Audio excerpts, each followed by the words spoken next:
The days are longer, the calendar is filling up, and I want to feel as good as this beautiful summer weather. That's why I've been loving Groons. It's one daily pack of gummies that covers my greens, vitamins, and minerals, and even has 6 grams of prebiotic fiber. So I don't need to juggle a complicated wellness routine on top of everything else. They taste amazing.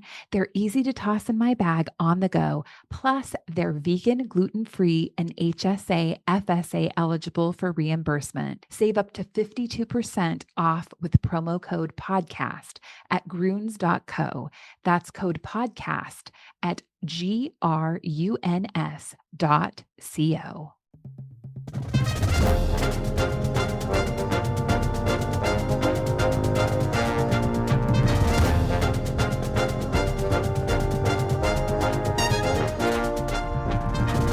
It's the Go Gopher podcast with Mike Grimm, episode number 39. I am Mike Grimm, voice of the Golden Gophers, and welcome back to the podcast. We're going to talk football and hockey on this week's edition of the Go Gopher podcast, and there's certainly a lot to discuss. I'm excited to welcome back to the show the Gopher guru, Daniel House. He's excellent at breaking down game film, analyzing strategy, and figuring out what went right and what went wrong in a game. And this past week's homecoming game is one such game worth breaking down, figuring out what went wrong and what went right in a 20-10 setback to the hands of the Purdue Boilermakers. Daniel House will give us all the details soon.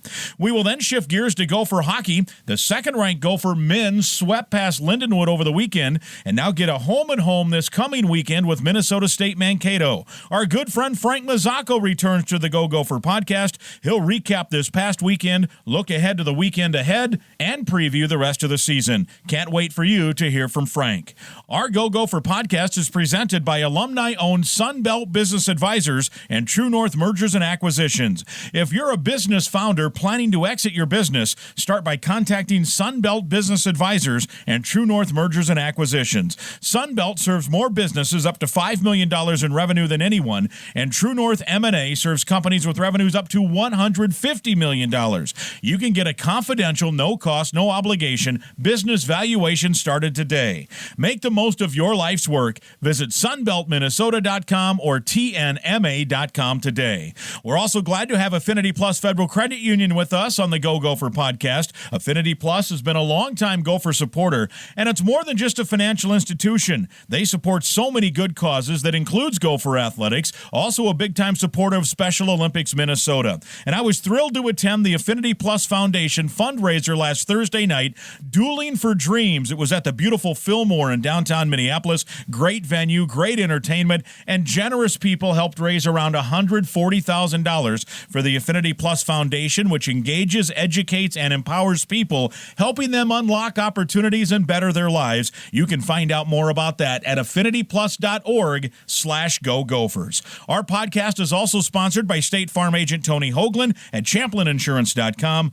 Tony is a big Gopher football and Gopher hockey fan. We invite you to subscribe to our Go Gopher podcast. You can go back and listen to the Go Gopher podcast from weeks gone by. Last week, for example, I spoke with Golden Gopher punter Mark Crawford. He's from Perth, Australia. Just a wonderful conversation. I know you'll enjoy it if you want to go back and listen. Please subscribe to the podcast. It's free at any time to listen, and click that subscribe button. Episode 39 is underway. Let's break it down with the Gopher guru, Daniel House. Here's our conversation. Daniel, good to see you. Grimmer, it's always good to be on. I remember listening to you as a kid call games, so it's an honor to be on your podcast. Man, I would have never imagined it when I was a kid. So this is an honor, man. You're making me feel old now, you know. But that's cool, man. I love it. It's awesome. I had a high school kid come up to me at one of the coaches' shows a week or two ago and say, I've listened to you my whole life, and I'm like, yeah, he's right. That makes me pretty old, crazy, but awesome. Well, look, you earned it because you're so good at what you do, and I wanted to have you on because you are really good at breaking down the film, picking out some plays, looking at game plans. What did one team do to help the other? And I was hoping when we would have you on this week that we'd be talking about another dominating Gopher performance like we saw in East Lansing, and the homecoming game would have gone well, and Minnesota might be in the top 15 now and a clear favorite in the West. rest. But, Daniel, none of that happened because the Gophers did not win that game, and Purdue played pretty well. You and I, in our preseason picks, you were on that episode. We were, I think, the only two guys on that preseason look that said, keep an eye out on Purdue, and the Boilermakers ended up getting the Gophers. But let's before we get into the whole breakdown, tell people how they can find out all about your stuff and go watch and subscribe. It's gophersguru.com is my website. So I'm taking a little different approach to Gophers coverage, some film analysis, advanced analytics breakdowns, just kind of diving into the trends of the game and also pairing that up with Football Instinct to give fans a little simplified perspective into maybe understanding the game differently, and then features and general content in between that. So you can head over. The subscription package is $5 a month at gophersguru.com. Awesome. Gophersguru.com. Daniel House with us here on episode number 39, the Go Gopher podcast. So let's dive right into it, Daniel. I know you spent some time breaking down film on that game, 20-10, the final. It was 10-10, midway through that fourth quarter, and then Purdue made some plays, got the go-ahead field goal, which kept Minnesota in it, and then they forced a 3-and-out and then popped a 60-plus yard run, and basically that was the ball game. But I'm going to ask you a couple of questions to start. And again, you're the guy that breaks the film down. I just call it as I see it, and I'm not a great film breakdown guy, although I feel I have a fairly good grasp of some of the things I see and strategies and that. I can talk all day about strategy and why'd you go for it here and why didn't you do this and should they have punted and all of that. But I don't know. I can't get into the weeds on the football stuff. So as I described the game, one of the things that struck me and stood out was when we were in East Lansing, and if Michigan State loaded the box, because that was going to be the first test, when they loaded the box, what would Minnesota do? And Tanner Morgan picked them apart mostly on that simple, and I say simple, I know there's a lot that goes into it, that slant, Mike Brown-Stevens slant, Mike Brown-Stevens slant. Sometimes it was Dalen Wright, sometimes it was Clay Geary, but they just feasted. Tanner threw 3 incompletes all day. And I didn't see much of that Saturday, and so my amateur mind in football is going, where was that play? Where was that they just feasted on Michigan State? And I'm assuming you have an answer for me.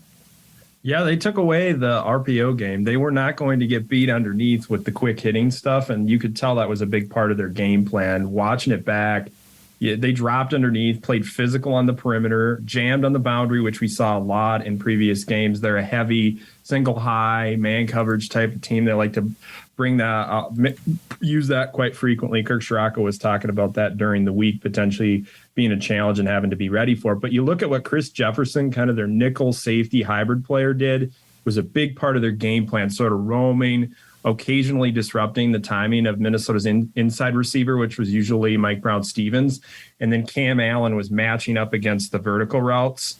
So anytime, Mike Brown-Stevens maybe was going to break in on that glance or slant route, maybe Jefferson is jamming, getting a little physical to disrupt the timing, or Mike Brown-Stevens is going vertical and the safety's matching up against it. So that's why you saw a big play on the 66-yard pass to Daniel Jackson, because they ran that vertical route with MBS, the go ball, the safety matches it, the hybrid players underneath, clears out, vacates space, and Daniel Jackson comes in on the dig route for breaks a tackle, 66-yard play. So they were trying to find ways to clear that out, Grim, throughout the day.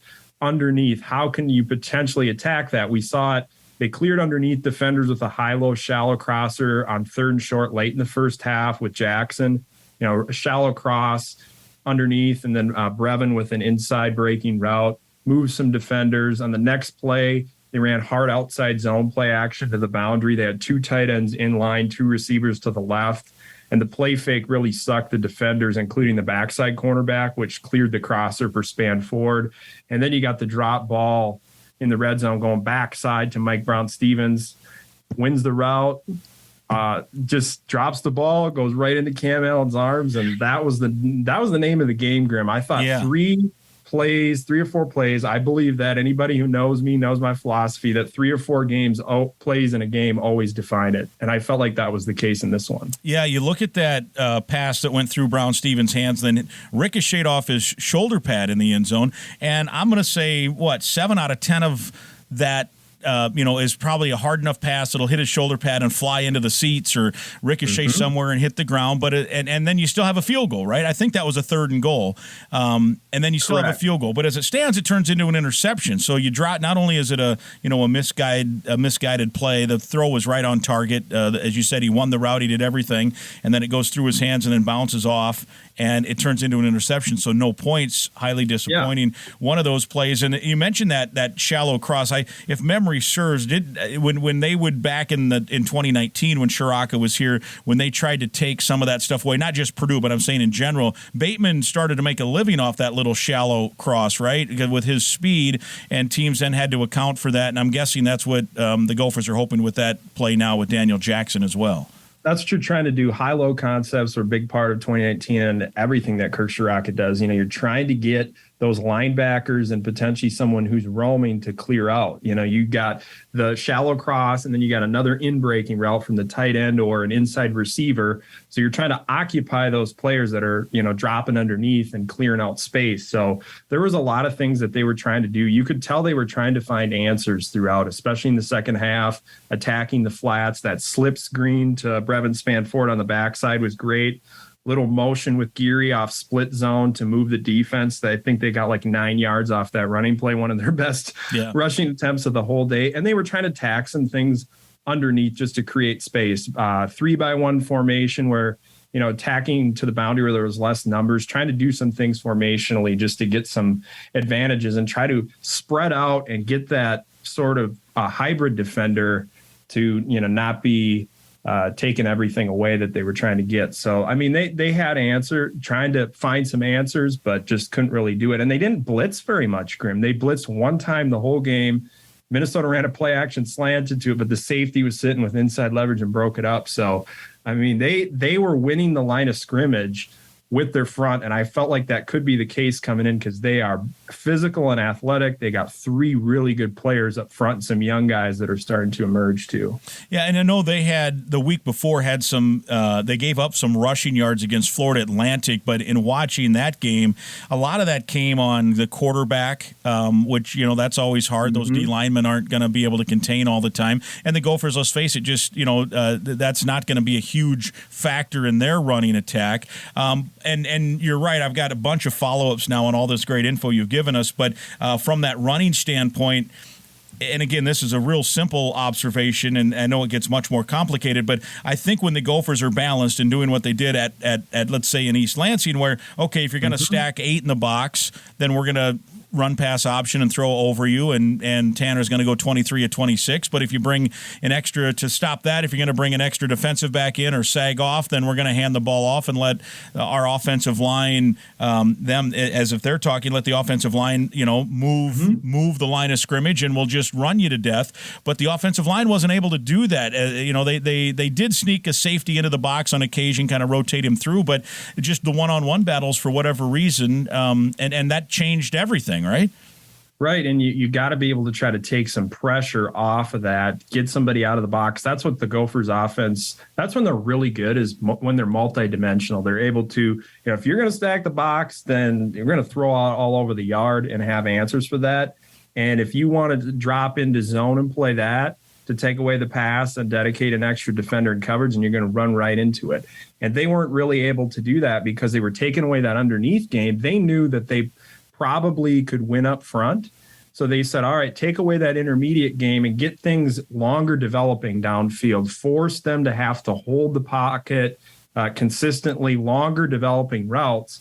And that was certainly a great plan because a lot of pressure was applied. You look at Tanner's numbers in that game, he was pressured significantly, 32% of his dropbacks, adjusted completion percentage of 50% on those plays. And they weren't able to find a groove. They've been so good on first down through those first few games. They only had a 21% first down success rate, and success is defined as getting 50% of your yardage on first down. So they were not able to do that enough in this game, and that got them behind the sticks, longer developing routes, and they had to try to clear all those underneath defenders out significantly throughout. That was a problem. And then they tried to go under center a few times. I thought that would initially be the game plan coming in, like stack it, go under center, roll the pocket, tried that, led to an interception. They were crashing those boots. They did a good job getting ready to prepare for that. They saw that on film and knew right away that their defensive ends were going to crash on that. So they sort of shied away from that after Purdue defended it well. How much of a concern is it? Was it a personnel issue that Michigan State couldn't defend it this way?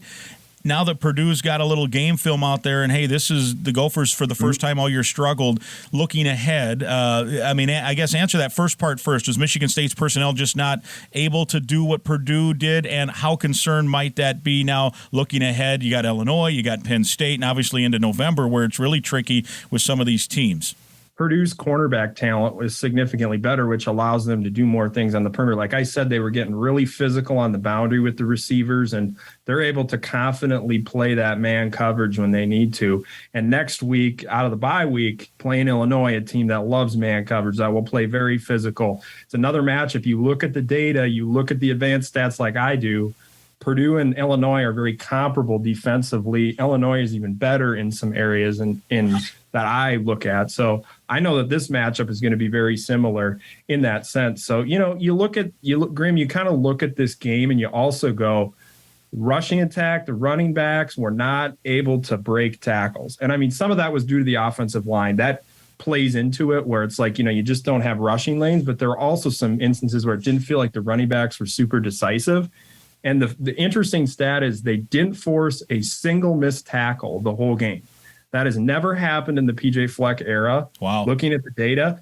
And that's something that's a trend when they don't break tackles, they don't play as well. And you can check this out on my site. I'm going to do a detailed deep dive on this. They only forced 2 missed tackles against Illinois in the loss last season, 3 against Bowling Green. And there's a certain number that they seem to hit when they break tackles while running the football that they have a lot of success with. So this week, that will be one of the things I'm talking about, but they were not able to get that done. When you're running a zone scheme, you have to be able to make that first defender miss on a significant amount of your plays, but also it ties into the O-line too, not doing a great job of blocking things up either. Well, and you mentioned the breaking tackles. Certainly, Muhammad Ibrahim is amongst the best at avoiding hard contact initially, veering off and getting positive yards. Even if he doesn't break the tackle, he's going to get positive yards because he'll just take a glancing blow and continue forward. And how much? I mean, I would not say, if the Gophers had Muhammad Ibrahim, they would have won this game. They might have. I don't know that, but I'm not going to go that far to say, well, that was a difference in the game. But how much in your mind, after watching it, knowing what Mo does, how much of an impact did his absence have in this outcome? Well, it's a major deal. Some of those runs that you have, maybe he breaks a couple of tackles, falls forward, yards after contact, gets you to the point maybe where you're not behind the sticks as much. It just felt like the backs were a bit indecisive at times, but then there were situations where plays were getting strung out and there was just no rushing lane. And I think it's unbelievable because the week prior, the Gophers broke 14 tackles on rushing plays against Michigan State, which was the best output they had in a Big Ten game under PJ Fleck. Wow. So going from that to this against Purdue tells you that Mo Ibrahim's extremely valuable. I mean, he averages, through the first 4 games, he was averaging about 6 broken tackles a game. Minnesota has a lot of success when they hit a certain number. So this week we'll be talking about that number. It's pretty crazy how it kind of correlates with their success. With how well they do. And with Ibrahim out, that meant Trey Potts, who had a wonderful year last year until he suffered the serious injury, ironically, against Purdue. And then obviously a couple of kids that were successful in filling in transferred away. And now Bryce Williams, who I think's had a pretty good year. I mean, he's shown, I think, some shiftiness we hadn't seen. We know about his speed if he gets into the free. But right off the bat, you could just tell something was weird because the very first play of the game was a 5-yard loss on a straight handoff, which I don't remember the last time Minnesota's lost 5 yards on a straight. There was nothing about that play that should have lost 5 yards, and it did right off the bat. Yeah, the Purdue's front is just very physical, set the edge well. I thought coming in that group was very impressive and one of the better fronts that the Gophers would play all year. I was writing in my breakdown saying this is the first major test. Let's see how it goes. And it didn't go how they would have liked it to. And that hurt them significantly because they couldn't run the ball. The box was stacked. They couldn't really open it up through the passing game. They needed some more time for those longer developing routes to kind of get open, to clear some guys out, and they couldn't do that. So Purdue did a nice job of taking away things underneath, and just Minnesota's execution wasn't there. You look at Mike Brown-Stevens' drop, like we said, then that missed hole shot on 3rd and 9. It was like the midway point of the second quarter. Ball wasn't placed in the best spot. There was pressure from the right. They had to settle for a field goal there. And it quietly felt like it was kind of a big miss watching the game back. Yeah, no doubt. And that was a pass to Spanford on the far sideline as we look at it. Is that right? Yep. That was a pass to Spanford. If the throw's on target, it's a touchdown, right? He had him beat 3 or 4 yards. Yeah, and then there was pressure from the right that sort of altered the throw. So it was one of those things, again, just hold that protection just a little bit longer. Then they missed that 28-yard field goal. And I think people are looking at the field goal, but what about the sequence before that? They're at the 10-yard line. It's 1st and goal late in the first quarter. You get that 66-yard explosive play. You get an indecisive inside run, outside zone play that loses yardage, and then that tight coverage on the pass intended for Jackson in the end zone. So I thought there were opportunities. I think if you get a TD entering the half, the entire game might have looked different because you're getting the ball first and you could have maybe put some more pressure on them. I felt like the defense was doing what it needed to do, but the offense couldn't really sustain it, and the defense started to maybe get a little bit wore down at the end, especially on that last drive when they gave that explosive rushing play up. Yeah, I think if you'd have told the coaching staff before the game that Purdue would score 20, they'd be, well, up until that 60-yarder at the end that sealed it, they were going to be over 100 under their season average in yards, that your defense would get you 3 turnovers, that you'd take that from your defense and figure you're going to win that game, maybe not even, maybe even going away. And as it turned out, they just, like you said, execution-wise, offensive line-wise, just a tick. Even the Jackson 66-yard play, he's maybe a half a step from that's being a 76-yard touchdown, right? And if that becomes a touchdown instead of, did it end up being a missed field goal there at the end of that? Yeah, it ended up being the missed field goal, yeah. So even if he's a half step to the left, because the guy angles him out, if a half step might mean that's a 6-point play. You get the extra point, and who knows where the game goes from there, right? So it's just even, and I'm sure Purdue, whoever the Go Boiler podcast is doing, that game was 4 plays from being 42-6, and as you mentioned, it's 3 or 4 plays, and Purdue made some, and the Gophers missed on a few. Yeah, and entering the game, opponents had only crossed Purdue's 40-yard line 4 times per game, which was like a top 20 mark in college football. And the Gophers were averaging 8 trips inside the 40 of their opponent per game, which was the 3rd best.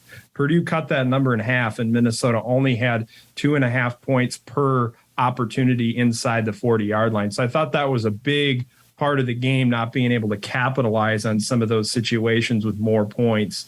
That put a little bit more pressure on the defense because they weren't able to sort of expand the lead and sort of gain control of the game. It felt like it was there for the taking right around halftime, and then they didn't get it. Felt like maybe they regained control a little bit, started to get in that direction at a halftime with the nice drive there. But I thought that might be it. I thought, you know what, it's tied.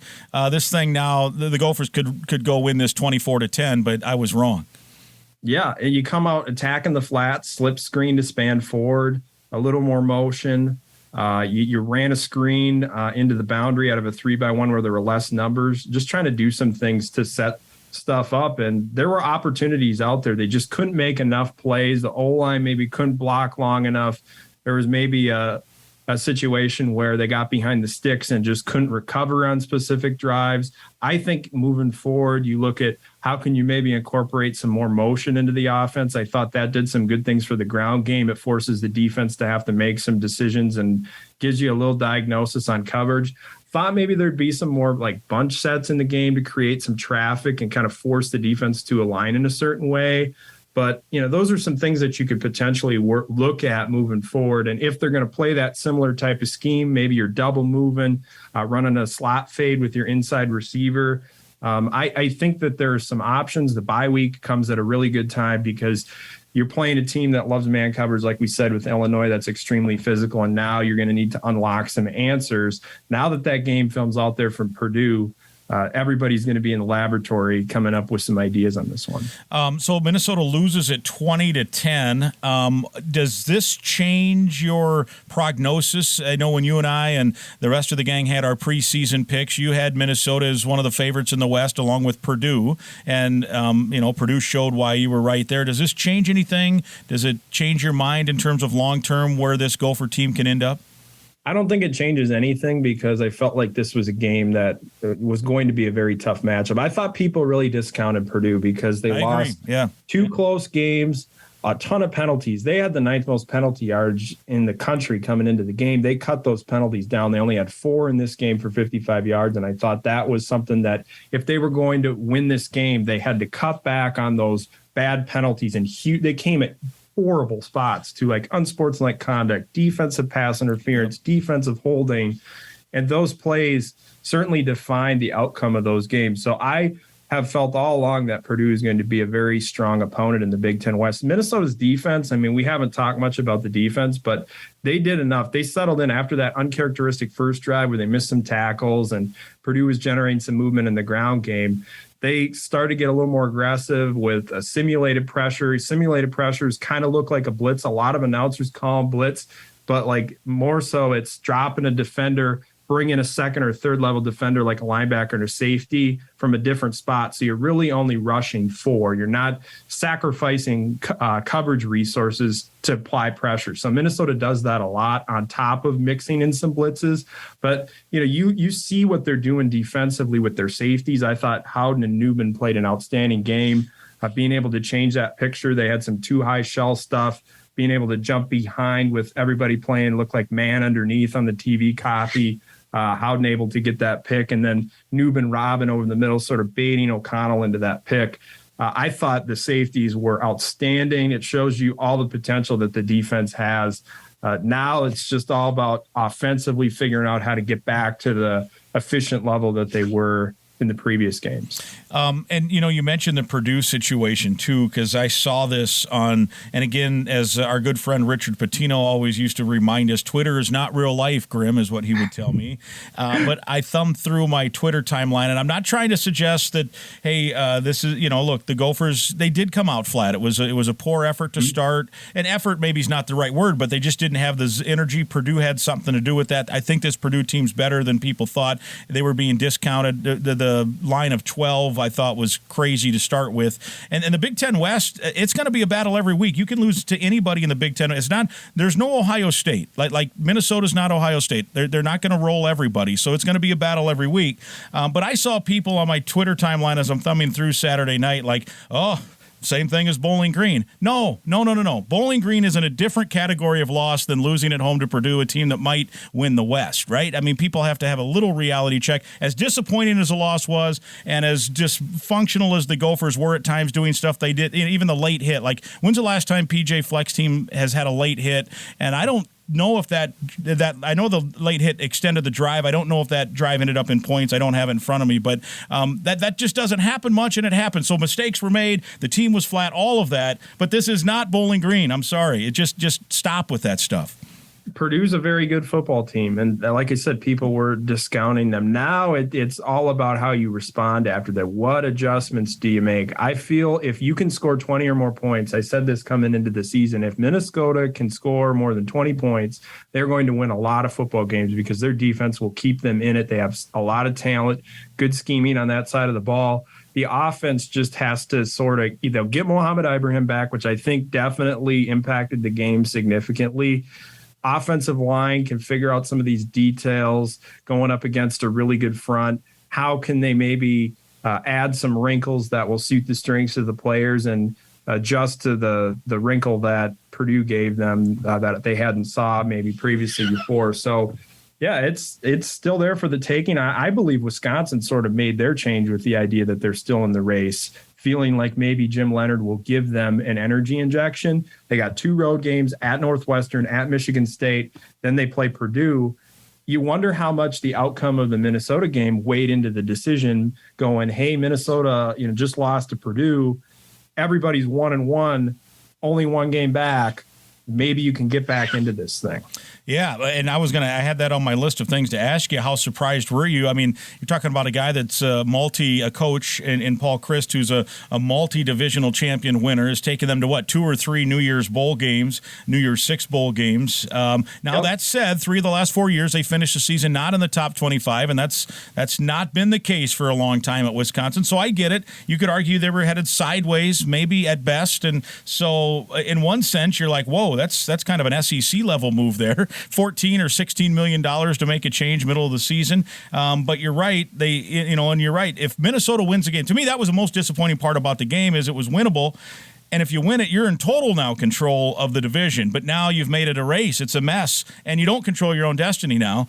Purdue with that win has they do, and there's some others that do, but Minnesota does not because Purdue has the head-to-head tiebreaker, and so they are going to need at least at some point somebody. Even if you win out, if you're Minnesota, they're going to need somebody to beat Purdue. Anyway, back to Wisconsin. Maybe that had an outcome because now the race is there. Anyone is still capable if they win football games from here to the end.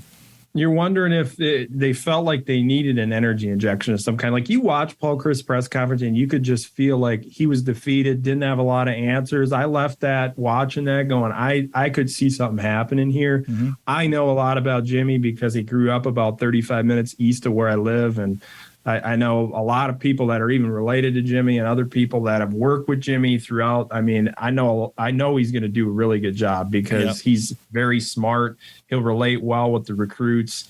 He's someone that, they feel like going into this NIL era, they needed to get somebody that can handle that at a very high level. And so now Jimmy gets a 7-game audition here, show what he can do as never being a head coach before. I think they want to look at that and see how he does before they make a long-term decision, because you got someone like Lance Leopold at Kansas, for example, potentially, someone that they want to bring back, an in-state type of target. So we'll see how it goes. But I was surprised Wisconsin did it. It was an untraditional move for UW to make a change like that in early October with their football program. Yeah, and I mean, the Big Ten in general doesn't do that much. I was somewhat tongue-in-cheek saying that's like an SEC level move, but and a place that's had success. It's one thing to be Nebraska where it's been a problem, and they even probably waited longer than an SEC school would have waited to pull the trigger on that, just because it's a different level of whatever you want to call it. But man, for Wisconsin to do that, I was surprised.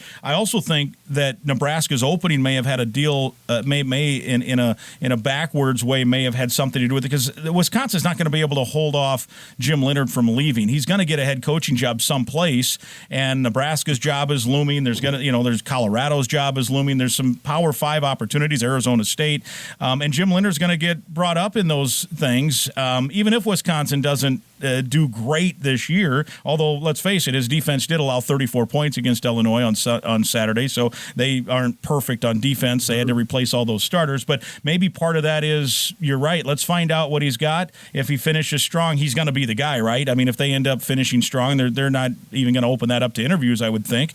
But if they continue to go sideways or pear-shaped, then that might open it up to some outsiders, and it also might open up Jim Leonhard going elsewhere. So it's what a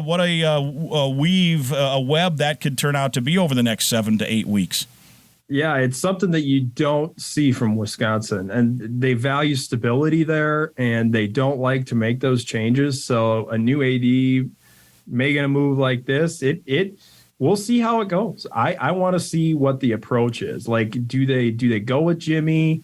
If he does extremely well and they get a jolt here, he gets the job, no doubt. But it creates now a dynamic in the Big Ten West with a power that has been a power in this division for a long time, heading into a new landscape of college football with the Big Ten about to look very different.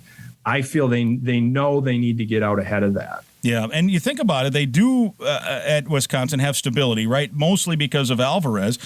Barry Alvarez had all the great success. Then in 2005, he moves into the athletic director's role and hires Brett Bielema. But let's think about that. 2005 is not that long ago. We're talking, let's say, 18 years. So let's just say in the last 19 years, they have now, they're going to be on their 6th head football coach. That's above average, I would say, even in this topsy-turvy kind of situation. I think I'm right there, right? Alvarez, Bielema, Anderson, right? Am I missing any in there? And then you've got so it's 5. Chris. Yeah, then it's Chris, and now it'll be.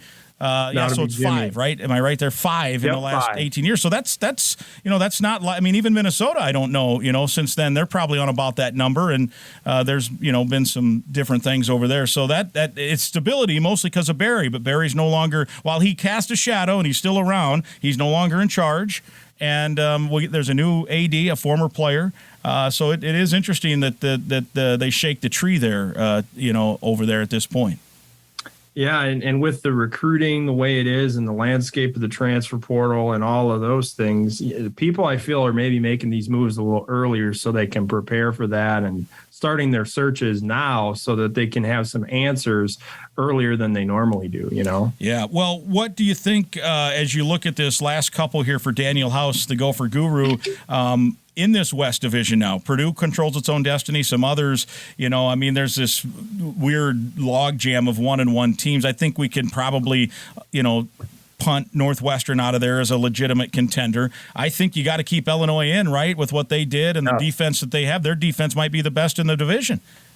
Yeah, Illinois is very well coached on defense, and I think they made 2 really good coordinator hires. Barry Lunny from UTSA, the way he pairs up the run game with the pass and then creates formational challenges with a lot of pre-snap motion, moving guys around. It will be a very big challenge preparing for that game just because of their schemes on both sides of the ball. That Bielema did a great job of targeting assistant coaches, which is very important. It is super important as a head coach to bring in not only coaches that are good X's and O's guys, but that they can develop talent. And you can definitely see that because they're very early in this rebuild. But now also you're seeing where it's more of the transfer portal, being able to bring guys in. When you take over a program now, you can get that thing off the ground if you nail it with the portal a little bit. Yeah, so you got Illinois, I think, in the mix, right? Solidly in the mix. They can, and they've got a key. This is like a key 4-week stretch for them. They win in Madison. Then now they host their border rival Hawkeyes this weekend. They're a favorite in that game now. I think 5 weeks ago, no one would have pegged the Hawkeyes as an underdog in that game, and now I think it's not only an underdog but a clear underdog. And then the Gophers come to town, and then so that's a 3-week stretch. If they sweep those 3 games, then they're really in it. And then I think they have Purdue after that. And Purdue's in it. We've talked about that. You and I liked them from the start. I liked them more because of the schedule. Like Minnesota, they avoid some of the big dogs in the East. And Michigan State's not as good as anyone thought, so the schedule becomes easier in crossover land that way. And then Wisconsin and Iowa, I don't know. Iowa still has offensive issues. Their defense is really good. We know that. And Wisconsin, I don't know if we can. Well, it's all up to what happens now, right? I mean, they're 1-2. Now, a year ago, they went on that run. I think about a year ago this time, people thought, I don't know if Wisconsin's in it. And then, they were contending then by the time the season ended. And maybe by the time the season ended, people thought they'd be in it. And the Gophers got them on the last Saturday of the regular season. But what do you think, Wisconsin and Iowa? Yeah, Iowa's defense will always keep them in the game just because they play so disciplined. They limit the explosive plays. You go back to like 2017, they're one of the best teams at limiting explosive plays, and that's the result of Phil Parker's scheme, being able to play too high and not give up the big play, stay in your gap, defend the run well, and they have talent defensively, like their linebackers are good, and I think that you could maybe get them a little bit with their corners this year, and their defensive line, I think they have a pretty young, rotation. They got some guys that sort of developed up and are now maybe starting to flash with even more experience. They're definitely better on their D line than they were last year, I think. So I look at them; they're so inefficient on offense, though. They can't do anything well on that side of the ball. I don't know what it's going to take what did Padilla do to not get a chance to be just a series somewhere, at any point. like one series somewhere, right? But Charlie Jones made the greatest career move anybody could make, leaving Iowa, transferred Purdue, becoming one of the most targeted receivers in America, playing at such a high level. We saw it this last weekend. But, Iowa just doesn't have the skill talent and the quarterback play. Their O-line has been up and down, shaky. I don't know what to think about Iowa. I feel more confident, about Purdue, Illinois, Minnesota, those 3 teams. than I do about Iowa and Wisconsin, because Wisconsin's roster doesn't set Jimmy up for great success either, because they don't have very good skill players, playmaker, weapons on offense. And then defensively, the corners have been a bit of a liability, and I think that can be exposed as well. And you were on that before the season even started. I remember you talking about, while everyone else had Wisconsin as a favorite, you were on the show saying, I don't know about Wisconsin. And up to this point, you're right on that. Same with Michigan State, too. I thought Michigan State would be the regression team. It looks like they're definitely going to be that. They didn't do anything to address their secondary. So, yeah, Illinois is the team I want to see. Illinois versus Iowa will be a very good barometer of how the Big Ten West will shape up moving forward. I also think one of the things with the Gophers, and now we have to see how an Illinois and a Purdue handle it, is the Gophers were kind of playing that first 4 weeks. The first 3, they smoked everybody, and everyone was like, are they for real? We really don't know.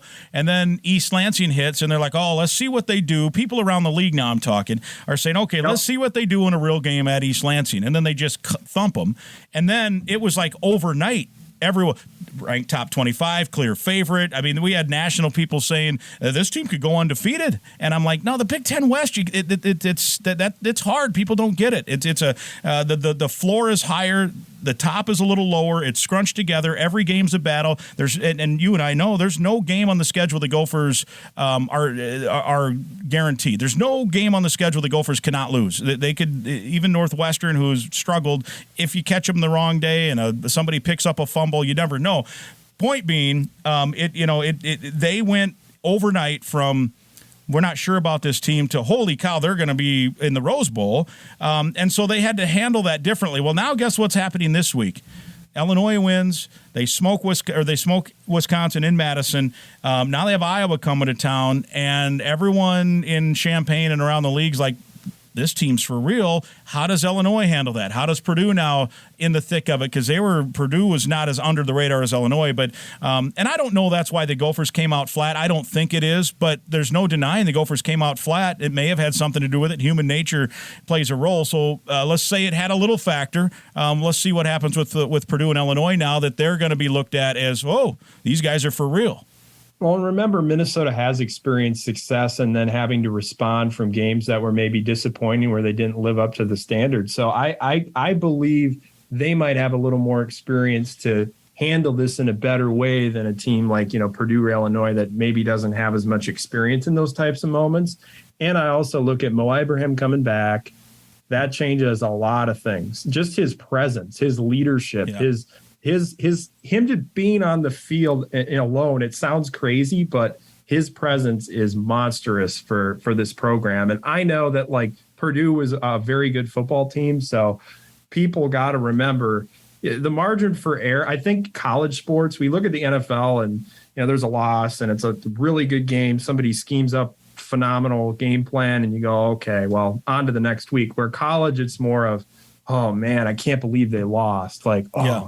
Now they can't afford to lose. That's what everybody kind of has that mindset of. But in reality, Purdue's a quality football team with a very good quarterback, offensive mind that is just outstanding, creates a lot of challenge. Watching him and Rossi go back and forth was a lot of fun. Yeah, no doubt. And I agree. I think the West, especially the Big Ten West, is like the NFL, not in quality of play and skill level. I get that. But in the sense that there's parity there in that there's no Ohio State in the NFL. There's no Georgia or Alabama in the NFL. In the Big Ten East, there is. Like if you're the Buckeye guru and I'm Paul Keels, the radio guy, and we're doing the podcast, we're going into this week knowing that the Buckeyes are going to win.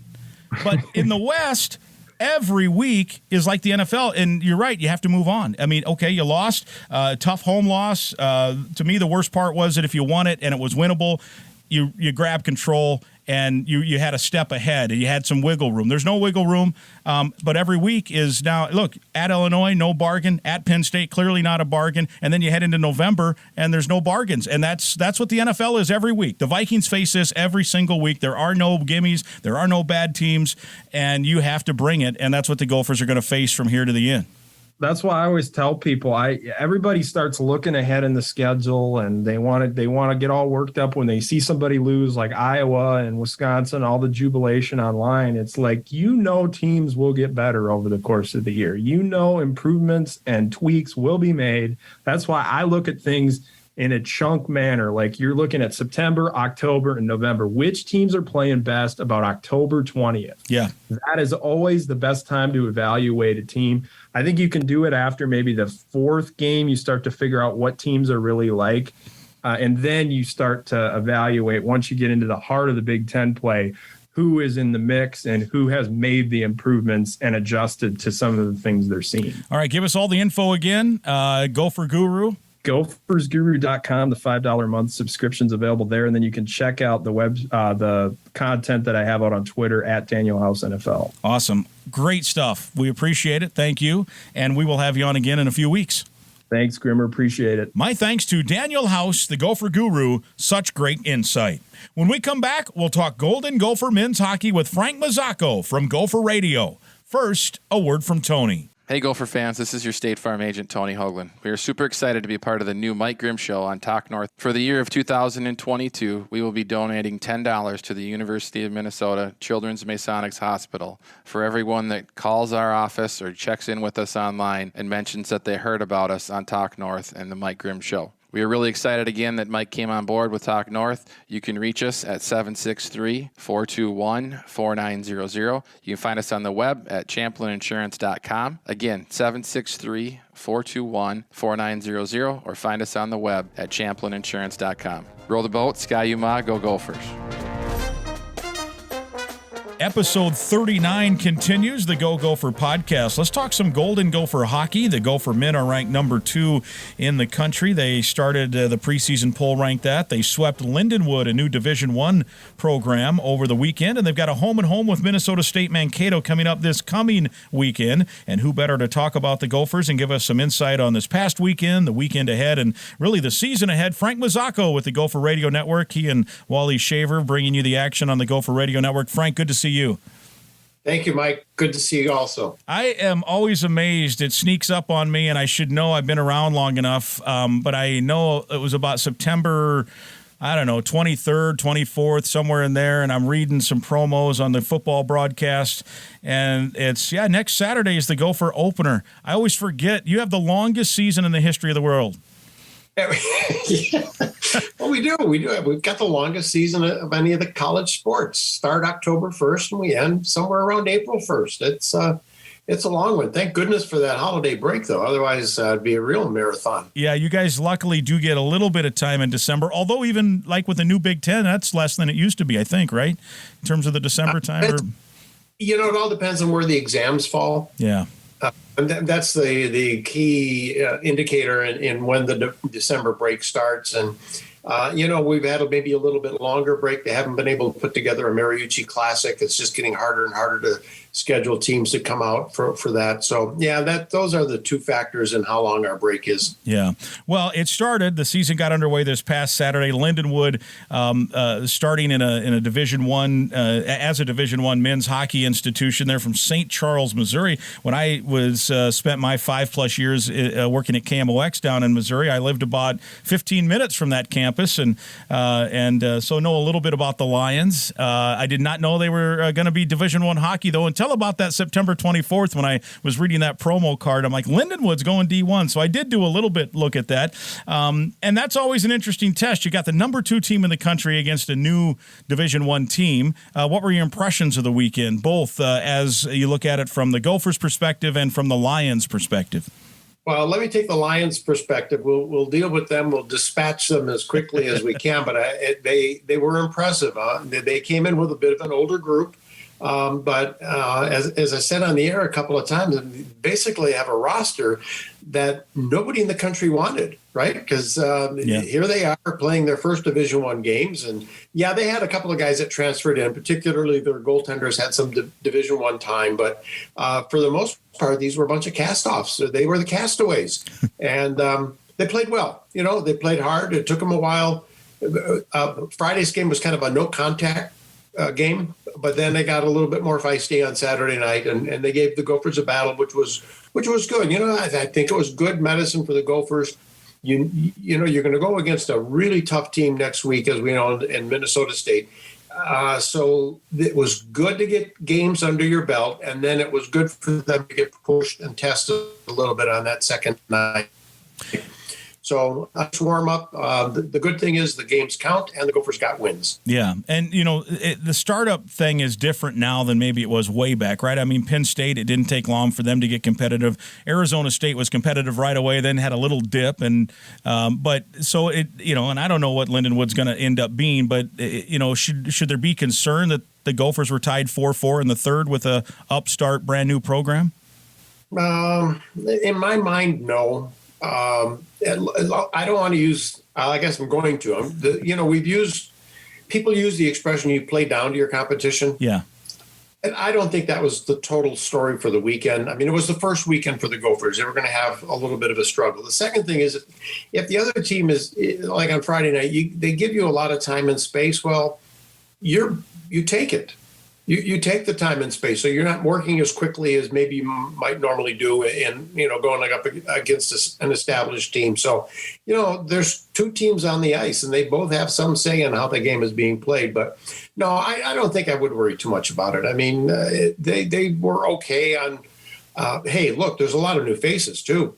They had 7 new freshmen up front. They've got 11 freshmen in the lineup. So that's a pretty significant haul. You've got a bunch of guys that are going to have to get fine-tuned and find their way around the block. Yeah, well, don't you think that may be the number one storyline here through maybe that holiday break is how, I mean, obviously there's talented kids on this roster, and I say kids because many of them are kids still, and then you've got some older guys, too, that have been around the block that can, maybe bring them along, but I think that's going to be a fun storyline to see if they all get on the same page, because hockey is weird, too. Everyone's got their own thing. They've got, some of them had World Juniors in a weird time because of COVID here in the summer. Some of them are going to prospects camp. Some of them just got drafted and spent time at the draft. And now, oh, by the way, here, let's throw you all on the ice, and in 10 days you're going to have your first game, right? So I think that's an interesting storyline to see how they all evolve into a team at some point.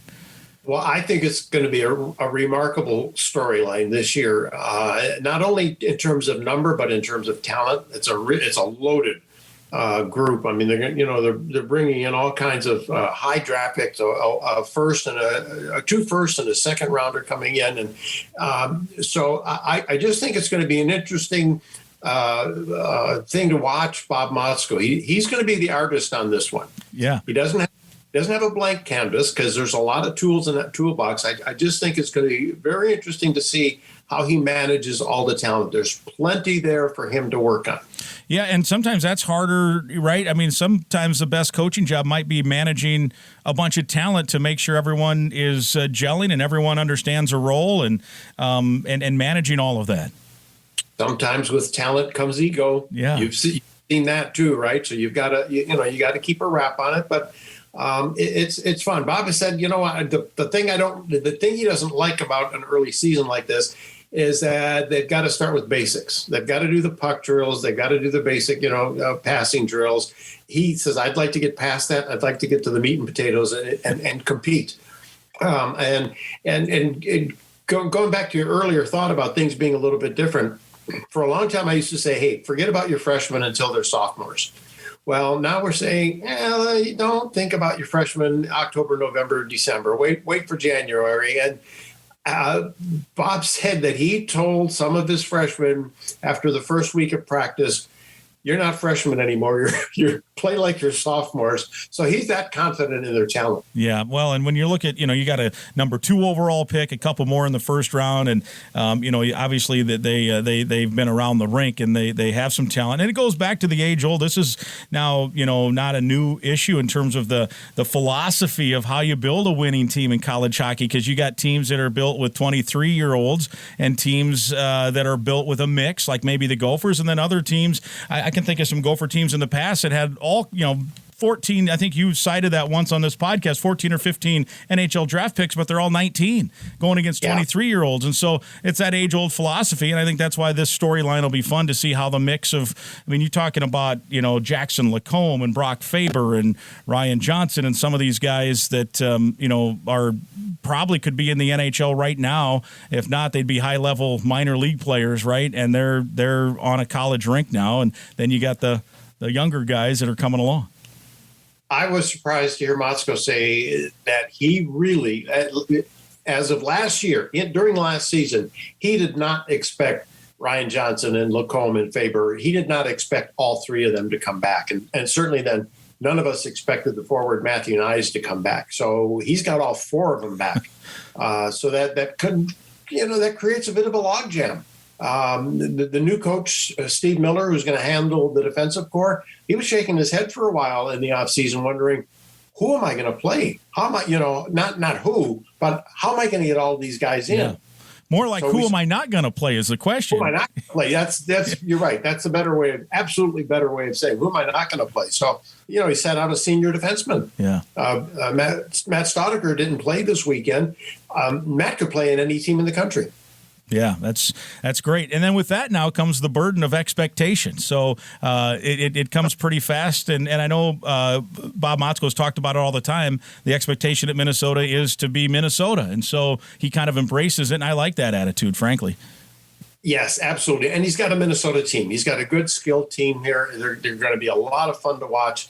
We saw strokes of brilliance from Logan Cooley, the kid from Pennsylvania that Penn State wanted badly. Notre Dame wanted him badly, and he winds up coming here. Jimmy Snuggerud was his line mate with the U18 program in Plymouth, and they're together on a line. And Jimmy's going to be a great player. So Snuggy was a son of Dave Snuggerud, for one, and then also one of the 2 first-round draft picks. So, yeah, they've got a really nice assemblage of talent.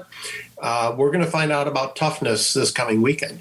No doubt, and I look at that Minnesota State Mankato team. Obviously, they have gotten the Gophers now, ended their season 2 years in a row, played in the title game last year. But then I see they lost an exhibition over the weekend to Omaha. Was it 7-2 or something? And I don't know what that means because I don't even know who played in that game. But what have you been able to take from that, if anything, in terms of how that might impact or what we might see this weekend? Well, it raised some eyebrows, to say the least. And unfortunately, at this time, I haven't been able to look at a box score. Box scores are hard to come by in exhibition games to find out who played.